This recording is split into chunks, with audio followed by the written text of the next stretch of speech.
You're listening to Keepin' It Trill with Amanda Wilson.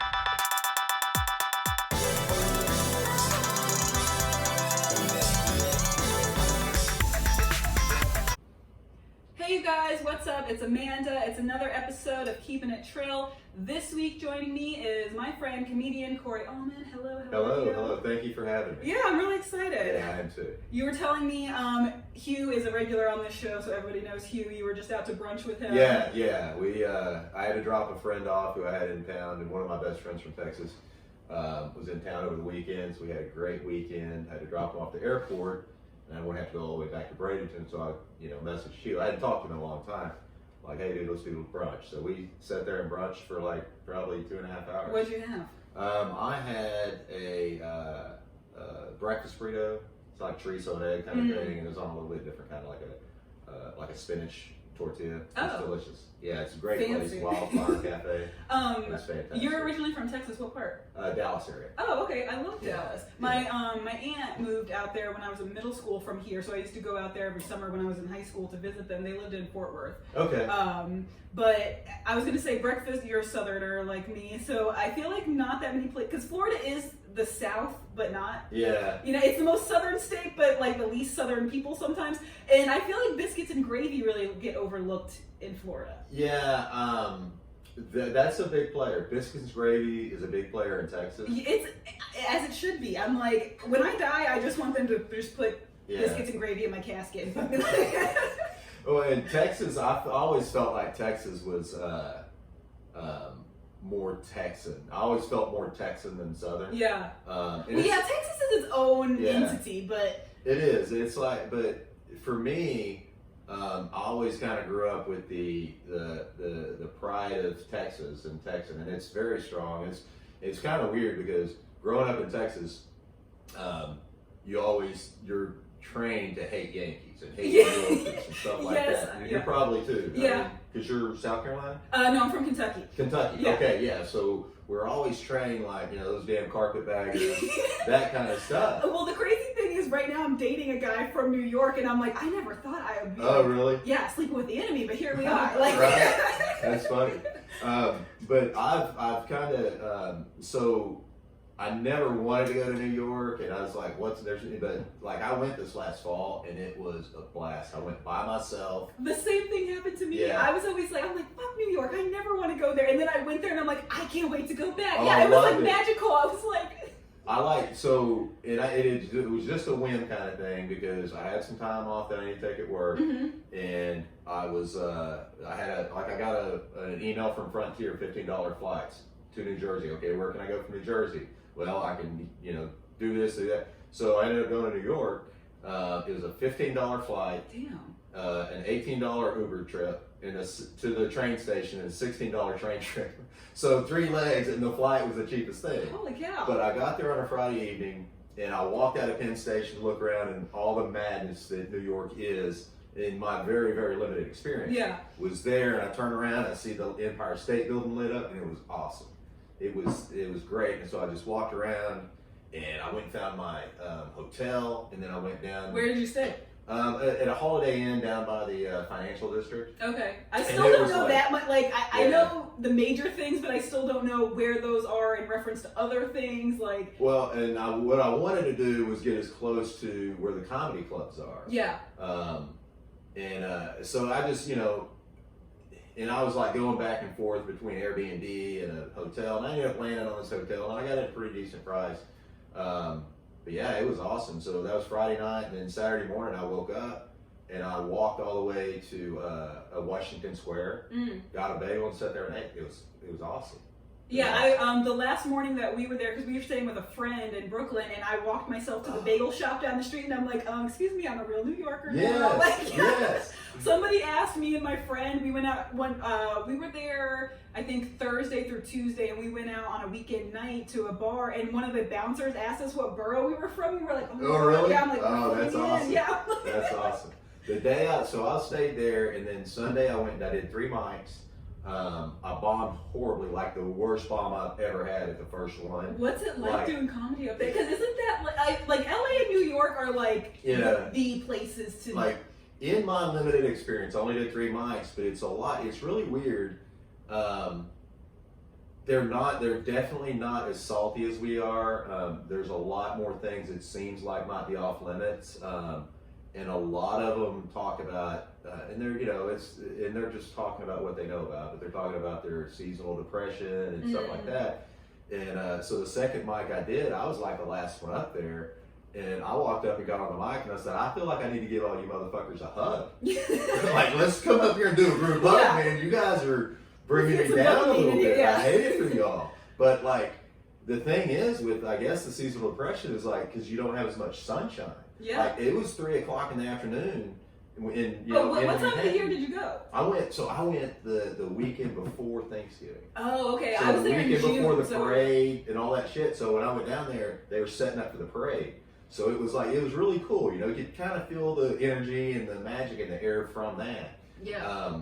But it was, so it was that. And so the morning I got up that Saturday morning, it was a crisp 37 degrees, no wind, bright, beautiful sunshine day. But by 3 o'clock, the sun's behind the buildings. So you're missing all that sun. Yeah. Like what we get like 12, depending on what time of year, we get a ton of sunshine. They get this much because it's behind the building. So I guess that's what it is. So that's what. And they're farther east, so the sun sets earlier. Yeah. So it does a little bit. But yeah, I'd love to go back. I hope, everything recovers and all that good stuff. Well, I was thinking about it because I've only been the one time and I'm going back in October, but there's like milestones. I feel like there's people who went to New York before 9/11, and then I feel like now could you go before Corona? Because like I have no idea what it's going to be like when we go next time because Well, and so one of the bits I came up with when I was up there was I'd say, hey, I'd do like, a quick little intro joke, and I said, I guess y'all figured, you heard the accent that I'm not from here, and I say, I'm from New Jersey. And so I'm like, forget about it. Not use guys, you understand? But the one I tried, one when I got back, and it was, I wanted to go, you always, like when you see New York, and you think about it, there's always things you want to do, like I had 3 times. I wanted to go to the bridge because I read this book about the Brooklyn Bridge, and I went to the bridge. I wanted to go to the Night Museum because my son loved that movie, and then I saw a documentary one time where a bum was masturbating in Central Park, so I got to do all 3 of them. But it was it was great. So you did do a lot of the touristy stuff when you were there? No, actually, no. I walked around, and so like the last day I checked out on Monday. Like the only thing I ate when I was there was pizza, bagels, and fruit that I got at Chelsea Market. Okay. That was a real cool place. You been there? No, I didn't. That's the thing. I mean, there's people who were born and die in New York and don't even get to do all the stuff because every block is like a self-contained city. It feels there's so much to do. But I will say, next time you go back, if you want to do the tourist shit, they have this thing called the City Pass. And it's, I think, $119, but it gets you into like 20 or 30 attractions that each admission is $20 a piece. Yeah. So even if you only work your way through half the coupon book, it pays for itself because we went to the Museum of Natural History on it. We went to the Empire State Building, the top of the Rock, like NBC building or whatever. You could have gone to Battery Park, the High Line, which is like a big rail. That was awesome. That's what I want to do the next time I go because I didn't make it. I really wanted to go. You could go to the Guggenheim, the Met. There was all kinds of shit on there. That High Line is awesome. Is it? Yeah, that was one of the things that we and really, that's a really free thing too. Oh, is it? Yeah. The High Line. So it's basically like it's an old train track. Yeah. And they've done all just like landscaping and just sculptures, all kinds of stuff. It's awesome. But the thing that like so are there like guardrails? Like yeah. And so when it gets to each street, so streets go under it has like little steps or seats, so you can sit there and look down the street. Oh, and it's awesome because like and there's you go through like a lot of the districts, like the I guess what was the old warehouse, and like and you see all of these like brown stone brick buildings, like there's 4 or 5 of them down the road, and it's all the same thing. And you look at it, it's like 10 stories high, and you look at it and like think about all the people, all the production that's come out of there, and all the lives that's been in and out of there for their 100+ year old buildings.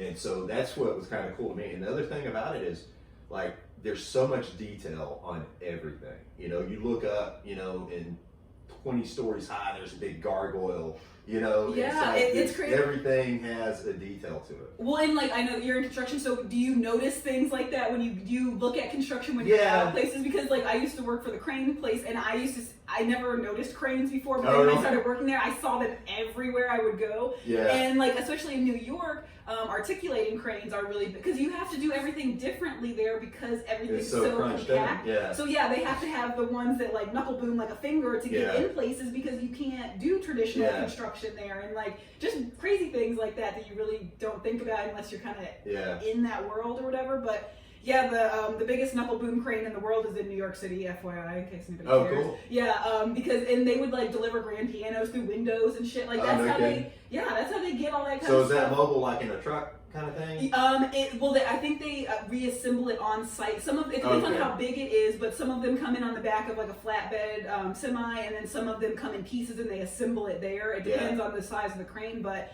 yeah, they like will crank that thing in a corner and that's crazy. Yeah, it's crazy. So it like hinges at different spots? Yes, and it bends the way that a normal crane does it, because the boom is normally straight on a regular crane, but everything was under construction. There's like scaffolding on so many buildings. Right, that's what's weird. It's always something, man. And everything is like, everybody just scurrying around. Yes, did you sleep good when you were there? Oh, like a baby. Okay, because I felt like I didn't sleep, but not like I couldn't sleep, but it was weird. Like they say the city that doesn't sleep or whatever. I felt like I just had this really weird energy from the city. Like I didn't need to sleep. Yeah, and I got up super early too. Yes, I would go to bed super late and get up super early, but I felt rested and I was just like ready to go all the time. So and that's like, I got up and I was like fresh as a daisy at 6 o'clock. Yeah, that's what I mean. Because normally on vacation, like, you know, you kind of want to like lay around in the mornings a little bit. Every morning I would just wake up and I'm like, I'm ready to go. Yeah, and that's what it was. It was like, I like, there's, you know, my hotel room wasn't huge. It was a nice one, but it was like there was nothing in there for me, you know, other than a bed and a shower. That's all I needed it for, and I was up and gone. But that last day, I went to the so I rewalked all the High Line all the way down to like the Garment District or something, or anyway, wherever I ended up. And then, but I was just listening to like, I made like a little mixtape of like just New York artists. Like Sinatra, Jay-Z. Oh, that's cool though. Yeah, it's like the soundtrack for your vacation. Yeah, Beastie Boys. I just walked for like probably 4 hours before I had to go to the train station. Yeah, to go to the airport. I didn't want to leave. Yeah, I know. I felt the same way. Did you go on the subway? Oh yeah. Did you have any crazy people on your? Yeah, there was one, and there was these two guys, and you know the street performers, right? Yeah. You know they have to audition to be able to play in the stations there? Do they? Yeah, you have to go. There's a board who approves people who can and cannot play down there, and you have to pass and get like it's a real thing. So there was two guys, and they were both Eminem impersonator kind of guys. All right, and so. Well, were they Eminem impersonators or? They were like acting like they were, you know, skinny white dudes, yellow hair, and they were like doing like. They were kind of beefing a little bit. And this is something that... Do you think impersonator beef is something that happens a lot? Because I don't know. Like, do all the Elvises in Las Vegas hate each other? I'm sure they do. I'm sure they do. It's like, dude, can you believe that guy's ducktail? That's bullshit. And those rhinestones, come on, man. Come on, get out of here. But what happened was something that probably will never happen again. They were supposed both beef, and I kind of watched up, and everybody's... And I said, would the real Slim Shady please stand up? And walked on. I just left. Mic drop, yeah. I was like, that was a mic drop. I'm out of here. Yeah. Corey Allman's here all day. I nailed it, and I left. It was like the George Costanza, like, I'm out, I'm leaving on a high. I love that. Yeah. We didn't know, there was like I don't know if it was like the official Puerto Rico Day Parade, but there was some kind of Puerto Rican festival when we were in Central Park, but we didn't know it. So we go to the train station to go back to Brooklyn, and all of a sudden I see all these guys it's like 4 o'clock in the afternoon, everybody's drunk, and half of them aren't wearing shirts, and I'm like, what? That sounds like my kind of night. And I'm like, what's going on here? But do you know the show Gangland? I've heard of it. Yeah, it's like a docu-series or whatever, and each episode features a different gang, and I used to be obsessed with that show, and I had watched an episode on the Latin Kings, and we are in the train station, and this one guy, I have a really good sense for when people are drunk and about to act up. Like, I can see it. I know when it's coming. I have a sixth sense for, like, out of control. About to start tripping. Yes, between my family, my ex-husband, I have a lot of experience with crazy drunk people. So I'm like, all right, I feel something brewing here. And then he took his shirt off, too. Nice. And his entire back was a huge lion head. And it said Latin Kings on the back. All right. And I said, I feel like this guy has a knife. We're not getting on the same car with him because he's looking for. I can just tell it. He was looking for trouble. Yes, he was trying to fuck with people and like trying to antagonize people. I was like I do low not. Key, nonchalant, just walking around like flexing a little bit. He was a little bit too puffed up, and he was just waiting for somebody to look at him wrong. And I'm like, this isn't what I came here for. That's what it sounds. So I made sure I didn't get on the car with him. And there was another lady who, you know, the movie The Ring. Like the scary movie. Okay, well, like, spoiler alert, it's 20 years old, so if you haven't seen it now, whatever. But like the thing that comes, the scary thing in the movie is like this lady and her hair is all in her face and she's real crazy. Me and my friend were on the platform waiting for the train, and I'm pulling it up on Google Maps because your phone doesn't work on the subway, which. Hello. How do they not have Wi-Fi on these trains? I don't. Okay, that's a whole nother issue. But so I would have to like map out where we were going and take a screenshot of it to know what station we were supposed to get off on because we had no idea. We're from Florida, and all of a sudden I'm like paying so much attention to that, and I feel somebody right here, and I think it's my friend, and I look up, and it looks like the lady from The Ring. She had dried blood on her face, and I was like, I almost screamed. And she was just trying to get some money or whatever, but it was one of the scariest things. I mean, she was closer than we are right now, like right in my face. Yikes. And when you're expecting to see my nice, friendly friend Brittany's face, and I look up and it's that, I'm like, right? Oh my god. Yeah. The only time I felt a little unsafe was like where I had my hotel. It was like at night it was deserted.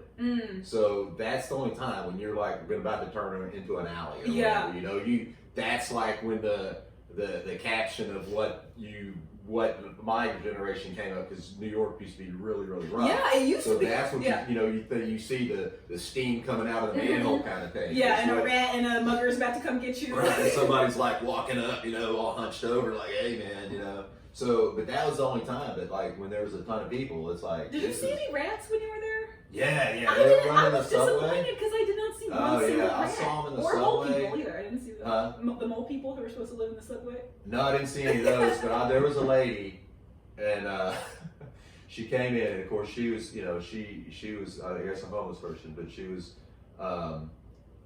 She came in and got coffee at the 7-Eleven where I was getting coffee, and it was $1 for any size or whatever. And she slapped 55 cents on the thing, and started ranting to the guy. And he's like, "That's not enough money." And she started ranting to the guy, and basically her justification for giving 55 cents for the coffee is because his people caused 9/11.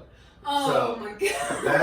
That's how she justified getting a 45% discount on her coffee. At that point, I would have said, just get the hell out of here. Well, yeah, and that's what it was like. Yeah. He's like, you know what, I can, you know, let's just, whatever. Just take the coffee, just get out of here. Well, and that's another thing. If I ever was to become homeless, living up north, that's a rough road to hoe. That doesn't make Florida sense. is the place to be homeless. That's what, unless it's in the Keys, and you get thrown in jail for 30 days. Oh, really? Yeah, Oh. it's tough. It's vagrancy, because in Key West, it's like homeless people are bad business. Yeah. So if you're sleeping on a bench, you go to jail and you're there until, you know, your court date comes up. Yeah, you're either super later. Rich and homosexual, or like a combination of the both. To live in, like, they're like, don't mess up our vibe here. Right. They're like, we have an aesthetic. They don't like it. So what made you move from Texas to Florida? My wife's sister lives here. Oh. And so she came. She brought our son. Our daughter went with a friend when they were in 3rd grade. She brought Carson here for spring break, and I picked him up from the airport. And she's like, I want to move here, and I'm like, okay. And So I was like, well, let me look into it. So I came down here and spent a weekend. I'm like, I can do this. But there was a couple of things that were holding me back. Being a native Texan is like a huge deal in Texas. Yeah. Like it's like I have my brother and so we were from, my family is from West Texas, East New Mexico. And so half of us were born in Clovis. And so my brother, even though he's older than me, I always had that to dangle over his head that I was a native Texan and he wasn't. Oh. Yeah, so that's how deep it goes. And so to leave there and that be the only, that's like an identity. Yeah. Being a Texan is an identity. No, it really is. The couple summers that I spent out there, they take it. And here's what, after getting older and wiser and everything, one of the things a correlation I've drawn is that Texans were raised to hate Yankees and specifically New Yorkers, but we are more alike than we are different. Texans and native New Yorkers. Because of how into being from New York they are, yeah. The pride in it. There's no other, nobody has a fucking Oklahoma tattoo. Right. You know, nobody has a tattoo of Oregon on their chest. Yeah, no, there's certain states that just breed like this, like you're all about this. And Florida's kind of one of them too. Yeah, because there's not that many native Floridians either, because it's such a transplant state that if you actually were born here, they take that shit That's seriously. a big deal, yeah. And so that was one big thing for me. That hurdle was leaving Texas. And so we moved here. Now, is your wife originally from Texas too? Yeah, we grew up. I knew her from middle school. Oh, okay. Yeah, so we were friends in middle school, and then we met later on. Like she moved off, and then we ran into each other at a bar in Fort Worth. And reconnected. Here we are. Yeah. Oh, awesome. And also I got on. I ran into a guy from college at that same bar, 3 or 4 or 5 years later, that got me my first job in construction. So that bar, Cadillacs, and Cadillacs, if you're ever in Fort Worth, go there. Oh wait, is that like a famous place? Yeah, it's kind of one. It's I feel like country songs talk about right? I don't know. I feel like I've heard them talk about, there might be more than one Cadillacs bar. Well, you're thinking of the Chris Ledoux song. It's Cadillac Ranch. Maybe. I just feel like I've heard, but if you're ever there, order a wild ass Indian, and at the time it was like a freaking tumbler of just a bunch of liquor with a little bit of some kind of stuff in it, and it is at the time this was 25 years ago. Was a $5 drink, and you would get hammered. Do you ever think about the horrible alcohol concoctions you thought were a good idea, and you're like when people make like the jungle juice and all that stuff, and they just pour shit in a garbage can? I'm like, I was drinking God knows what out of a garbage can, just out of a trash and I thought that was a good idea. I'm like, hell yeah, we're doing this. I'm sucking on this trash bag like it's an udder. Trying to get the mother's milk out. So we moved back. We moved here, and one of the things, like I was huge. Like there was a time in my life that I thought I would never not bow hunt. Yeah. I loved it. I wasn't good at it, but I loved doing it. I loved the process, the going. What did you hunt? Deer. Yeah. But in hogs or whatever, you know. But the thing that I loved about it the most was like getting up before dawn, going to a tree stand, climbing up the freaking tree, sitting there and drinking coffee with it 35 degrees and just shivering your ass off all morning. And then just like after the hunt, just walking out in the sun, and it felt fucking amazing. So anyway, as far as so that was one of the things I was missing. But anyway, we moved here. Like my kids, so that was in 3rd grade. When they finished 4th grade, like the day they finished 4th grade on a Friday, we were here on Monday. Oh, okay. And we brought, we had a travel trailer. So we brought the travel trailer, the kids, 3 dogs, and 2 cats. And that's a hell of a drive. I've made that drive before, and it sucks. Yeah. And we're here. And then it was like, I didn't like it for the first couple of years. Really? Yeah. I was missing Texas, but every time I went back, I felt I still have a huge connection to Texas. But where we were from, like now, like I couldn't imagine living there. Yeah. It's so different. Like, and I've said this 100 times. If I move back to Texas, it's going to be to Corpus Christi or Port A, down by the coast, because now, now you're a beach bum guy. Yeah. It's like, we spent, I spent from 9 o'clock to 9 o'clock on my boat yesterday. Yeah, and it's like and just even, not even if you don't have a boat, but just like being by the water is something that is really important to me. And because in Kentucky, there's like a lake, but you have to drive like 2 hours to it or whatever. And the lake is not the beach. Like it's not the same vibe. I don't know how to describe how it's different, but it's just different. And like when I go home to visit, I get that same thing where I have a nostalgia for what I remember about being there. And then when I go there, I'm like, I could not live here. Like I think the difference for me between like a lake and the ocean is the energy, because you have all that movement. All the waves, all the current, all the movement, and the energy that the ocean, and even like rivers too. I can probably connect better maybe with a river than a lake. Well, yeah, because a lake is a stagnant body of water, but you think you can go into the Gulf of Mexico and you might be getting touched by a drop of water that was in Africa however long ago. Cool, like man. it's And what I like about it too, is like you can go like wherever, in like any little drainage ditch, like you can start right there, but eventually you can be anywhere in the world. Yeah. From that little spot.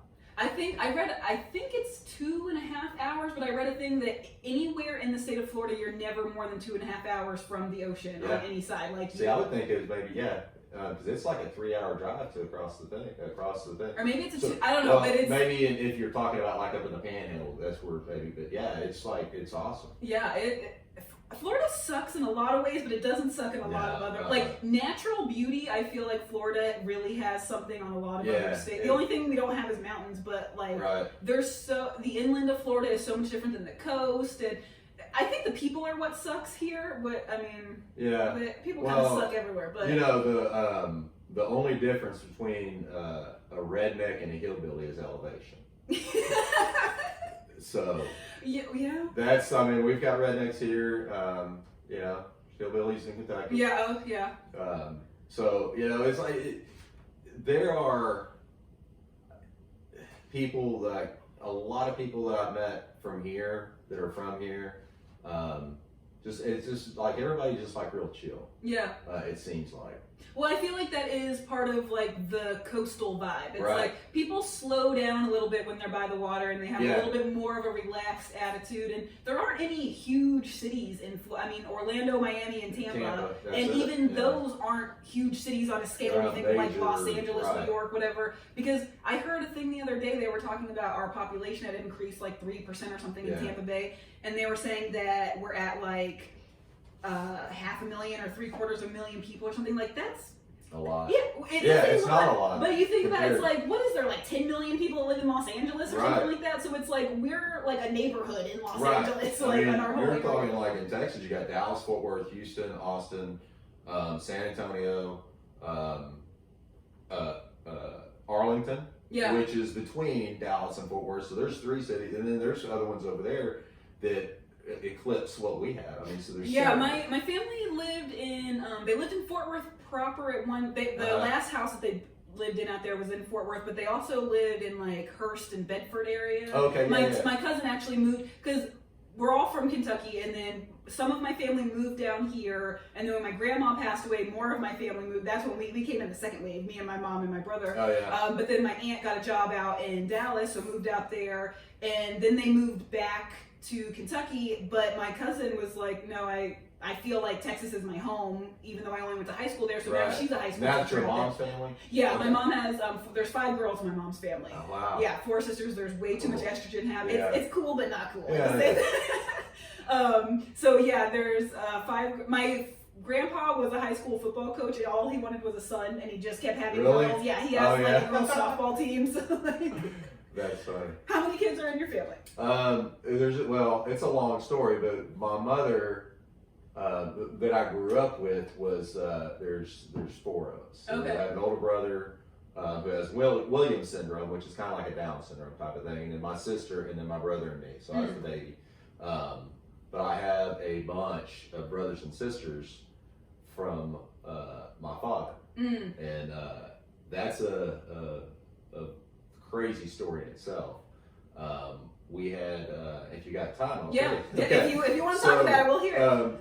So my dad is, I look just like him. His and my mother's relationship ended before I was born. But so it's my oldest brother Kent, my older brother Kent, and I are brothers. And then, but we had another brother that unfortunately passed away. Then I have a sister named Angie that's older than us, and then Kent and me. And then we have another sister named Sean that's younger, and then another brother named Rory.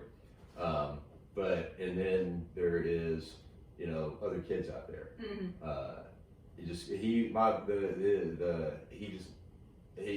He had a little bit different, way he dealt with things, and so those oats. yeah, and, without unpacking his whole story, it's one of those things. It's like once you realize and hear that, it makes it really hard to judge people. Yeah, Well, and I feel like when you're young, it's so easy to get really angry at the things that your parents do, and then as you grow up and maybe have kids and stuff, and you realize, like, if they do obviously there's a spectrum of things that people can get screwed up by their parents, but it's like when your parents just make bad choices or choices that you don't agree with or whatever, it's a lot easier to judge them when you're younger and don't have much life experience. And then you realize, like, life is crazy and sometimes it throws these things at you, and one decision can change so many things, and it's like it's a lot easier to kind of understand, like, it wasn't the best thing, but I kind of get how they ended up here. Yeah, and it's such a crazy, wild story. But the last chapter that came about, I have, it's Ronnie is my dad, and I've got two sisters, Angie and Sean, with them, and I'm like we don't, it's one of those, we don't talk like all the time or whatever, but like we're connected. Like I have a similar situation because my dad has two kids with my mom, and then he has two other kids. So my half brother Tony is the oldest, then me with my mom, and then my mom and dad broke up. He had another daughter, Courtney, with someone else. Then they tried to get back together, had my brother. So there's a kid. Same one sandwich. There's a kid between me and my brother. They have, like, me and my brother have the same parents, but then there's another kid in it. So it's like, that's a crazy dynamic. The other two kids that don't have the same mom didn't grow. I moved down here when I was in 5th grade. My brother grew up in North Carolina because his mom moved there, and then Courtney was the only one who was still in Kentucky forever. So it's like, yes, they are my family, but I didn't grow up with them. So there's a weird, like, I'm getting to know them as an adult, kind of. So that's kind of a weird dynamic. So I get the... Well, but my sister Angie, she's older, and it's like just hearing her voice is like super calming. I feel like, it's almost like... It's like familiar to you. It's just, you almost feel like you're cuddled up like in a robe. Is the way her voice is for me. But I don't know, whatever the timeline is, 3, 4, 5 months ago, she contacted me and said, hey, when were you in Lubbock? Because I went to school at Texas Tech. Well, I was enrolled in school at Texas Tech. And then, and I was like, I was there, 93, 94. She goes, okay. And didn't really say anything else about it. And then, I don't know, a month ago or so, she called and she said, or my sister Sean called me and said, hey, we found another brother. So Angie's on 23andMe. Oh, you know how many people have found siblings and stuff that they didn't? Yeah. So we hashed that out, and so Adam is the newest brother, and he's between his age is between Angie and my brother Kent. And he's a great guy. It's like, and we look alike. And what's weird is, like, is he still in Texas? No. He lives in South Carolina. Oh, and he's been in the military his whole life, and he works for a defense contractor. And he and his wife have lived all over the world, so it's really cool. But he, my mom used to tell me all the time that I look like Val Kilmer. She loved what's that the Western movie, with Wyatt Earp, whatever. Young. No. I'm losing points with some people. No, that's okay. That movie. My memory does not work. Doc Holliday. When he played Doc Holliday. So anyway, when we were looking at his pictures, he looked like Val Kilmer in Top Gun. Or not Val, no, not Val Kilmer. Yeah. So we look like it, But anyway, it's weird because he now he kind of look, he looks like Ray Liotta. But so we went. So I drove up to Tennessee and met them. Was it awkward at all, or it was No. We sat down, like my brother and Angie's husband Sean. Is your dad still alive? Oh yeah. Oh, okay. Oh, let me skip forward. Him and my mom are back together. See, people actually, that is kind of common. They're back together and they live together. Because you know what? My dad now is back together with my oldest brother's mom. Really? Yeah, they're dating again. I'm like, yeah, it's weird. My wife found him when I turned 40, and he lived out in Show Low, Arizona, and I went out and saw him, and a couple months later, I said, hey, you need to move here. And he said, okay. And he was always like, he was never connected to an area. He would be here. He actually lived on Bradenton Beach in the 80s. Oh. And twice, I've had people walk up to me and say, hey man, how have you been doing? They think that you're your dad? They think I'm somebody that looks just like me, and I look just like my dad, and my brother looks just like my dad. So I might have a brother in Bradenton somewhere. I mean, at this rate, you might. Yeah. You might, yeah. So, but yeah, I went out and I was like, hey, so I said, you want to move? You move here, you know. Kids were still little and all that stuff. So I rented a horse trailer, drove out there to Show Low, Arizona, and picked his horses up, and then he drove his van back. And not soon after that, you know, him and my mom reconnected. Well, you know what's crazy, because this isn't the first story that I've heard of someone finding lost family members on immediate family members. So it's crazy to think, I mean, we're just now finding out about this now, but think about 30 years ago and how many people probably don't know you know what I mean? It's like, you don't know what you don't know. And and the thing that it is like, it's for the theme of it is like the most of the pain that comes that I see that comes for people is all that years not knowing. Like, people, and I hear it a lot. It's like my mom would never tell me about my dad. You know. Well, yeah, and then when those people pass away, all of their stories are with them too. So it's like even if it's something difficult to talk about, I think that it's important to talk to your family about things that happen, because those stories die with those people, and then you'll never know. When Adam's birth mother passed away, a month later he did 23andMe.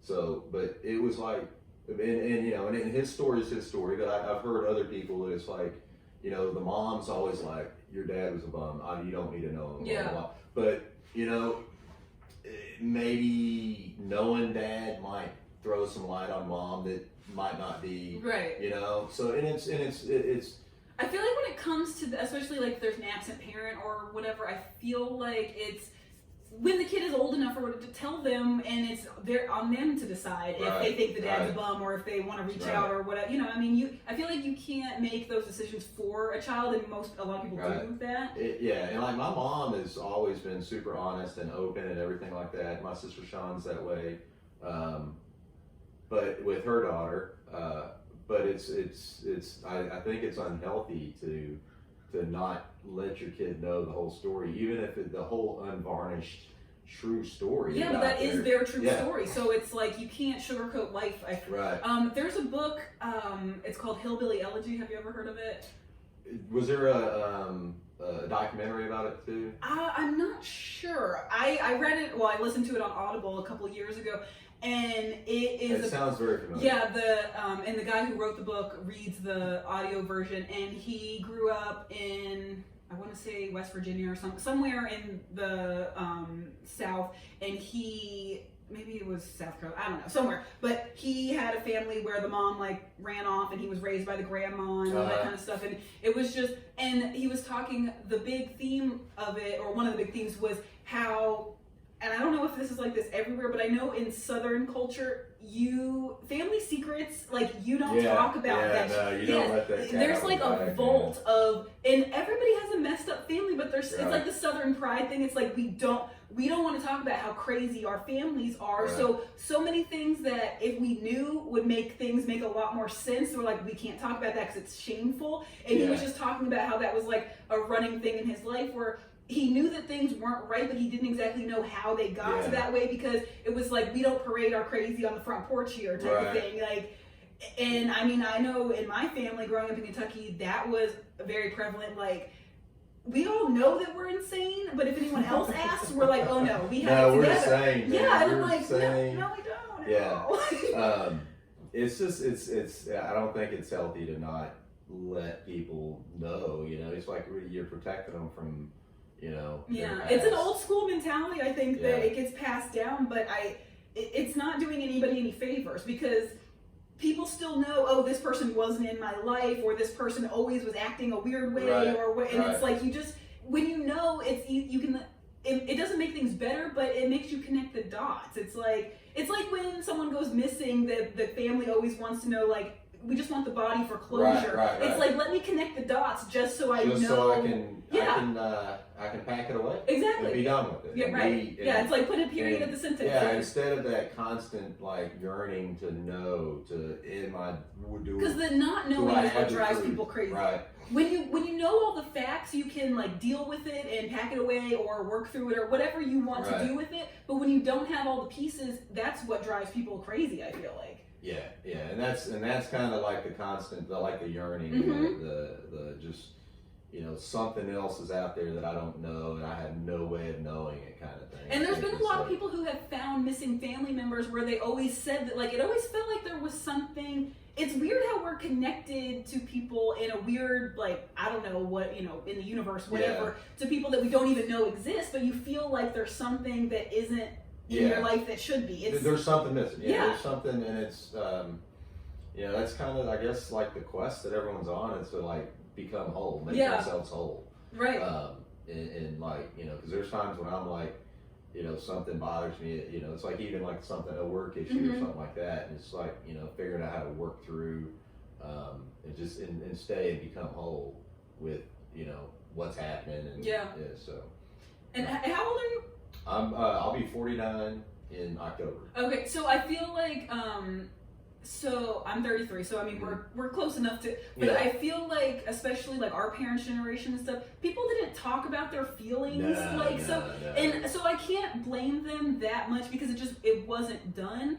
So it's weird now. They drank and smoked their feelings. Exactly. Yes, I know. All the housewives were just like pilled up and drinking vodka, cooking dinner. They're like, meatloaf again. It's fine. Like, that's it. We're putting our head in the sand.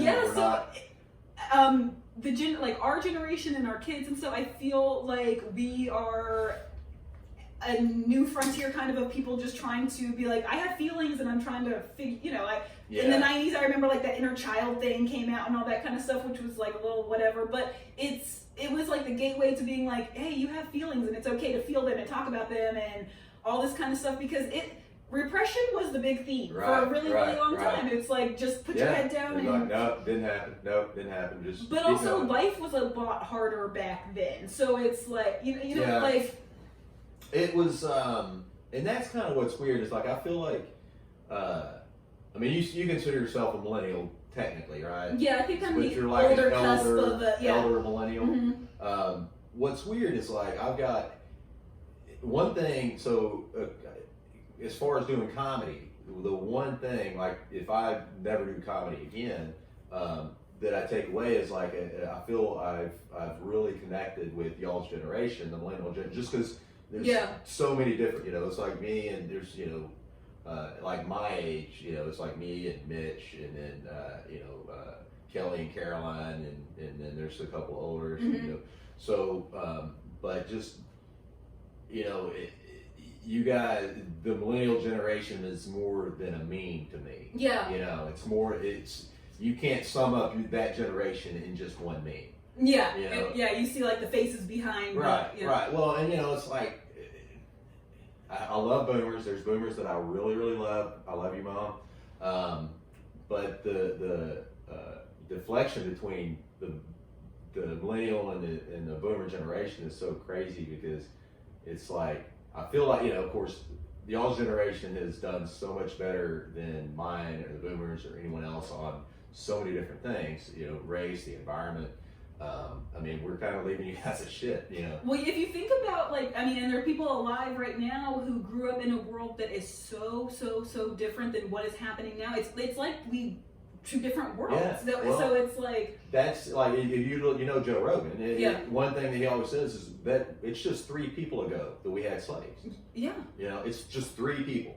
Yeah, well, I mean, my mom was born in 1960, and it's like they were doing busing and like desegregating her high school and stuff in the 70s. So it's like, not desegregating, but like they were busing kids in to try to integrate more races because it was by schools and all that kind of stuff. So I'm like, my mother, who had interracial children, like she didn't go to elementary or middle school with anyone who was black because they didn't live around her. And it's like crazy to think that that's not that long ago. And it's like I got in a little bit of an argument with a boomer at work a little bit ago, but he was like, the white president, he's like, I grew up, he ran down the list of all of his hardships for his whole life. Yeah.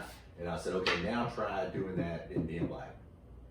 And that's, so you don't have the trump card. Right. Just because you lived in a dirt floor cabin or whatever, you don't have the trump card, So it's one thing, like so many people don't understand that when you say white privilege, it doesn't mean that you were grown up or you were like. I'm not wearing an ascot and smoking a fucking pipe. It just means that the color of your skin didn't hold you back from anything, and people don't want to hear that. People are like, no, everything that I got was on my own sweat and tears. Which yes, you did put work into it, but it's just saying that your station and like where you were born and the color of your skin didn't hold you back from excelling in life.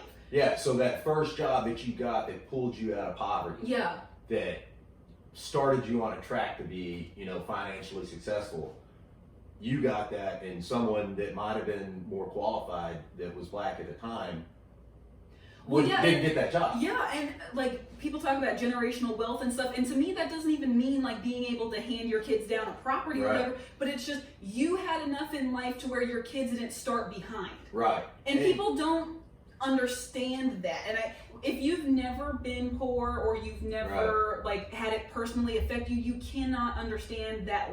It's really hard for people to have empathy in general for things that they haven't experienced, and that's something that the older I get, the more I understand, because I have had crazy thoughts in my life before that now looking back I'm like, what the fuck was wrong with me?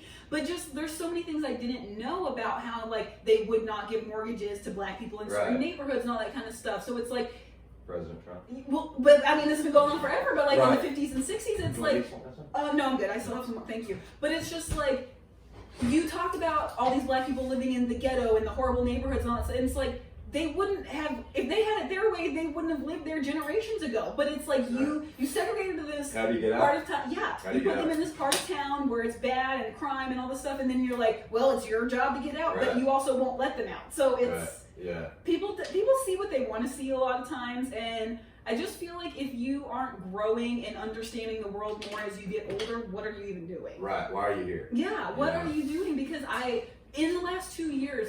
And doing comedy has opened my eyes a lot because I've been around a lot of people that I would have never hung out. Like, it wouldn't be people that I would just be like, hey, let's hang out. Yeah. But I get to know them and I'm like, oh, I really like this person. They're just, our paths probably would never have crossed in normal situations. So I just feel like comedy has been a blessing in many ways, and especially like my social outlook on things. Yeah, it has. How long you were talking earlier? How long? 2.5 years, which I don't know how much this year counts, but I started doing it in March of 2018. Okay, so it would be, what did I say? So 2 years ago, it'll be 2 years for me in January. Okay. So I started doing it in January, January 23rd to be exact, of 2019. No, 18.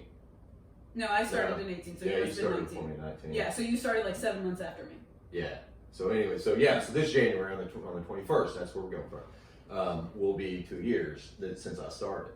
And it was like, I didn't have any aspirations of like, Netflix special or anything like that. It was... Had you always wanted to do comedy? Yeah. And it was a fear that I wanted to conquer. When we still lived in Texas, I mean, I can think back to probably 15 years ago, that I wanted to really, I'm like, I got the courage to tell myself, man, let's do this. Yeah.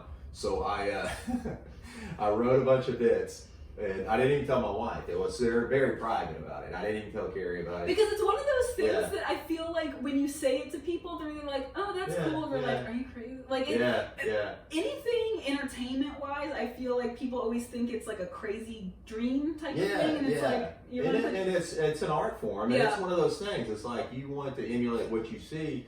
And when I finally told Carrie, I was like, hey, I want to try stand-up comedy, and she was like, how much money can you make from that? I'm like, hold on. Yeah. Actually, it's going to cost me money. Let's do an open mic first, and then we'll start a freaking budget going.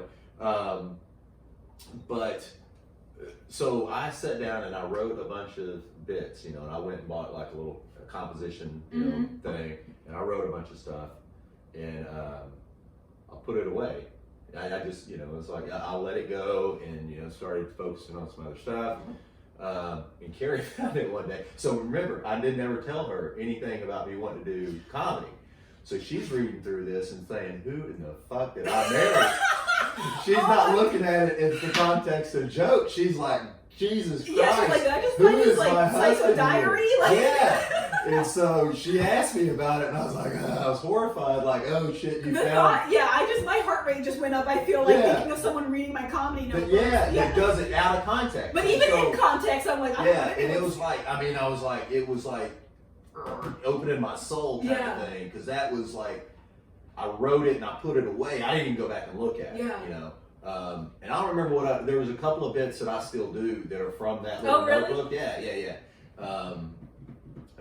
One of them was, and this is a true story, but my wife told me one time, because I'll start a project and I'll be like get 90% done and see the skeleton or the out, of, okay, that's what that's going to look like in my mind. And then I'll go into something else.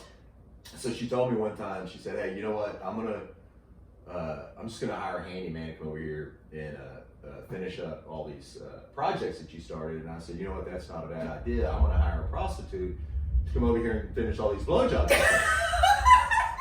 And she laughed. She was like, okay, you got me. You got me. So, but that was one of them that was in there. So that was one of the first jokes I ever wrote. Did the handyman ever come? No. Neither did the prostitutes. So I don't have prostitute money.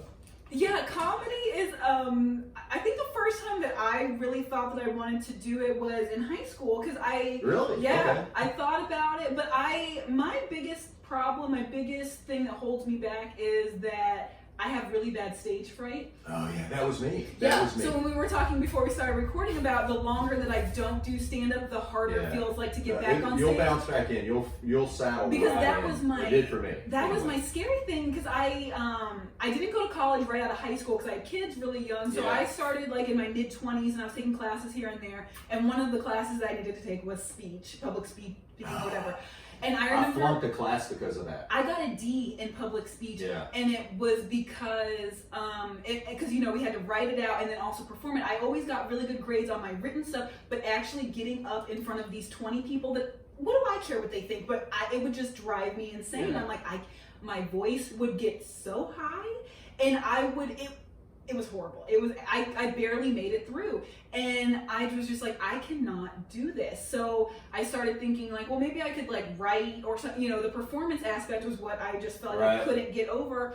And then the podcast that I had with my cousin, we were doing it, and we started doing live tapings of it. So we did 3 or 4 live tapings. And doing that, I was like, I felt so much more comfortable, and I was like, I got up and I actually did this well, and people responded to it positively. Like, this can be, I can have a good public speaking experience, and that kind of gave me the confidence. I'm like, well, let me see about an open mic. And then we somehow had gotten in contact with John Jacobs. Oh, sure. Okay. Like through Instagram or something, and we asked him to come on our podcast. And him and Josh Santos came on as guests, and he was like, I co-host this open mic at Iberian Rooster.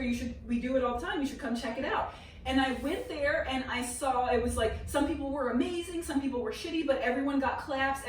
Like the audience was supportive, even if you sucked. So I was like, maybe I can't. So I went 3 times and watched before I ever signed up. Yes, I like to like stalk in the back for a little bit. So that's why tonight I think I'm going to go to Side Splitters and just watch one time, and then maybe I'll sign up next time, because it's just, I get so worked. My head is not, there's a lot of crazy things going on up here, and I struggle with anxiety really bad. And stuff. I hear you, sister. So just like trying to talking myself into shit is 90% of all my battles. Right. So I'm ready to get back into comedy, and I just want it to feel good again, because I've only done 1 show since lockdown, and it felt a little rough and rusty. So I feel like once I have one good set, I'm just gonna like take off again from there because that's what will happen. A good set, there's nothing. There's nothing better. Comedy is such an emotional roller coaster because when you have an amazing set, I can't think. King of the world. Yes, it's like the day that my kids were born and a great comedy set, are like those highs. I feel like I'll never match those. And then when I bomb, I'm like, what am I? I'm like, what am I doing with my life? Yeah, so it's like so high and so low, and it's just. I called in sick one time because I bombed so hard. I called in sick to work. I have not done that, but I feel that on a spiritual level because there's bombs that have stayed with me for days. What in the hell am I doing? Yeah, I'll be like cooking lunch and like the microwave beeper will go off and I'll just have like a flashback of like, oh God, remember when I said that there's crickets in the room? Oh, it's so awkward. Yeah, you just want to like crawl into a ball and die. A very, very bad set at Side Splitters one night. And I wrote this 5-minute bit about what was it? It was about porn. It just stupid stuff. And I got up there, and that first joke, I was like, "This is gonna slay these sons of bitches." And it's like, and I'm like, meh. But LG was hosting that night. Like, I love LG. Yeah. He was hosting that night, and I was like, but it felt so bad. 5 minutes. I didn't go to work the next day. That's how I always know if it's going good or not, because if the 5 or 10 minutes feels like it flew by, I'm like, oh, that was a good set. Or if you're like, checking your watch, and you're like, how much longer do I have to? Yeah, how much longer do I have to die up here? Well, and it's like, so I played football, so I like. What position? I played defense. I was defensive end, outside linebacker. But I always thought of... I don't know why I'm not surprised. I mean, can you even be from Texas if you don't play football? Isn't that but you have to do rodeo or something.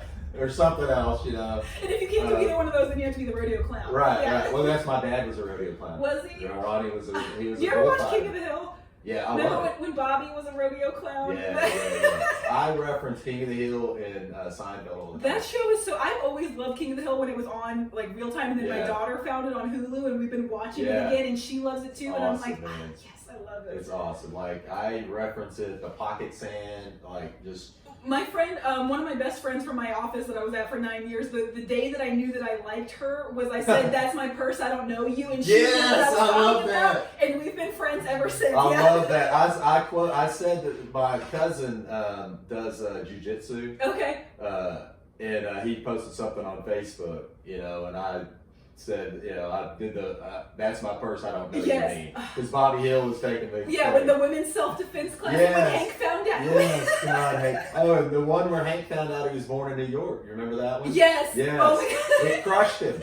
That's what it would do to me if I found out I wasn't born in Lubbock, Texas. That show is, and like going to Texas and just knowing people like that, and I feel like just so many Southerners can relate to so many things that happen in that show. It's just, that show was gold. It was so funny. It was the best. Like, it was that, and have you ever watched Archer?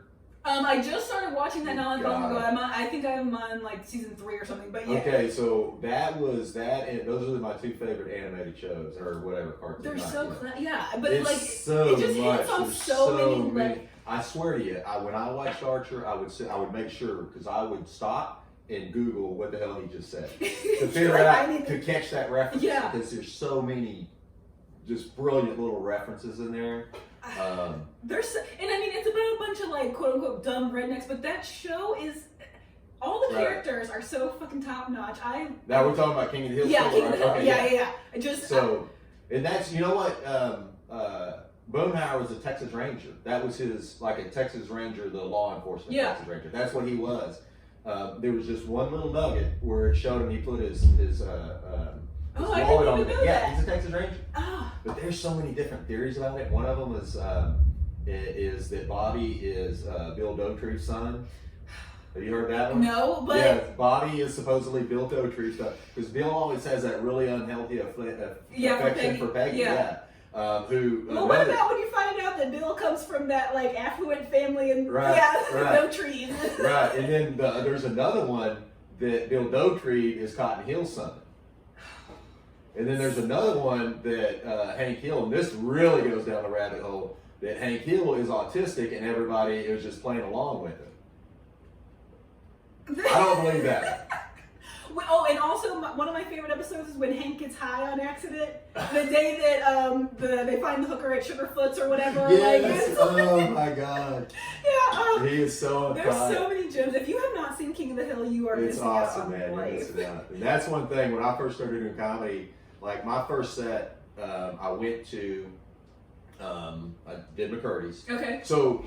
Yeah, McCurdy's is a comedy club in Sarasota. Yeah, Florida. and it's a great club, and they've got a really cool redone the green room. There. Yeah, that I always say that I don't know why more comedy clubs around here don't have an actual backstage area, because the way that you get to the stage from that place, it just feels so real. Like it feels, it feels, it's a club. Yeah, It's a club. It feels like a real club. So like when I was in Texas, I mustered up enough courage to go do an open mic.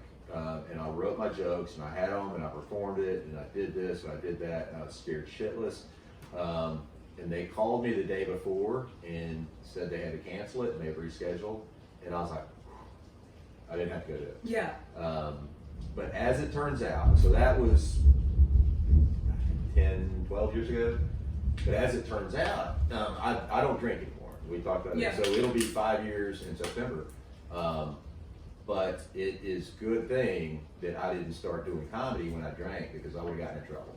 Because my whole plan to do comedy was I'm going to drink 3 beers and I'm going to go on stage. Yeah. I'm going to give myself that courage by drinking beers and go on stage. And when I first started doing comedy, like the first 8 months, I looked at my phone, I had over 100 videos on my phone.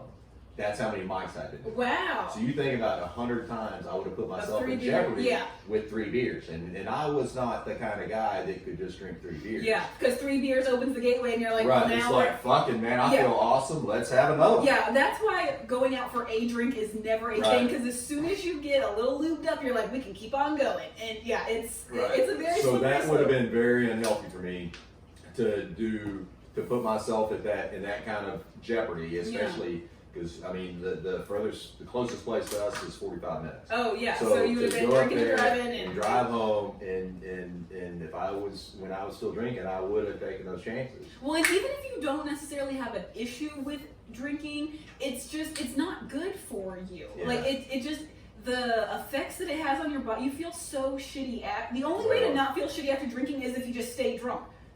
Yeah. And it's like and I tell you, I've it's been almost 5 years. It's probably been more than 5 years, actual years, timeline wise. I mean, there was a definitive time when I said, okay, I'm not going to drink anymore. Mm-hmm. There was a period of time that I didn't drink. Yeah, you just weren't drinking. And then I was like, okay, I'm not going to drink anymore. Yeah. So that was in September. So it was maybe around this time when I was like, I just like, okay, yeah, whatever, I'm not doing it.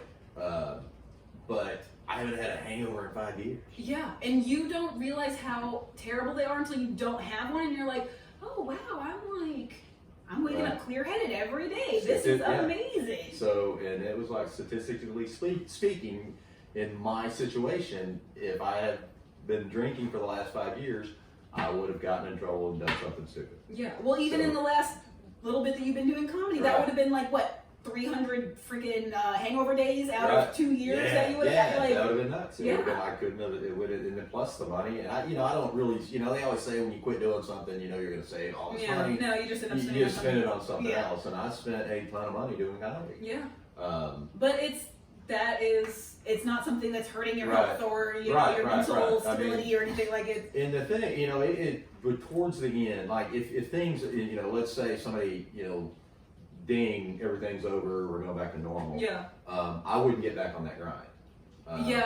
It's not trying to find that when you love something so much and still trying to find a balance of it, because it's not healthy to be at open mics till 2 a.m. every night either, even if you're sober. It's not good, and especially if you have a day job, because that was a problem for me. I was working 8 to 4 and sometimes later than that, because there was a time where we were doing, there was, I think, 9 months where I was working 6 days a week, and I was working like 60 hours a week and stuff, and doing open mics. Yeah. And I have 2 kids, so I was just like, I felt like I was coming and going out of that front door constantly. Yes, it was like I would get up, go to work, come home, get dinner, go out to open mic, come home, take a shower, go to bed, do it again. Like, and every day just felt like it blended together. And I got a little burnt out on it, and I took a little bit of a break, and then I felt like I was reset, and I had like a goal of how many mics I wanted to do and all that kind of stuff. Doing that, like I set a limit for myself, and I'm like, these are the 3 that I want to go to. If I go to those, I'll feel fulfilled, like I'm getting mine in, but it's not too much. And then I had just gotten back into it because I had taken off around the holidays, and then I started like January and February. I had a couple shows. I had like 6 shows in those 2 months, and then lockdown happened. So I had just come off of a self-induced break, and then the world shut down. So now I'm on break again, and I feel like I am ready to get back out there. Yeah, we were doing, I mean, it was like, if you look at it on paper, it's insane. Yeah, and you think about that was what I noticed was the mileage that I had put on my car, because